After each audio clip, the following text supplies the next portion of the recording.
AP ఉప ముఖ్యమంత్రి చినరాజప్ప తిరుమల శ్రీవారిని దర్శించుకున్నారు. ఉదయం వీఐపీ ప్రారంభ దర్శన సమయంలో చినరాజప్ప శ్రీవారి సేవలో పాల్గొన్నారు.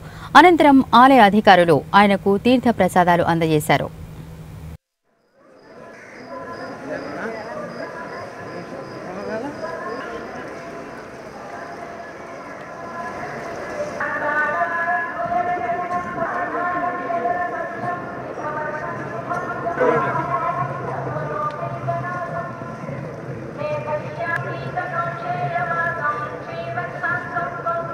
రాజధాని నిర్మాణం కోసం భూసేకరణ కావాలని చెప్పి 33,000 ఎకరాలు భూసేకరణ చేయడం జరిగింది.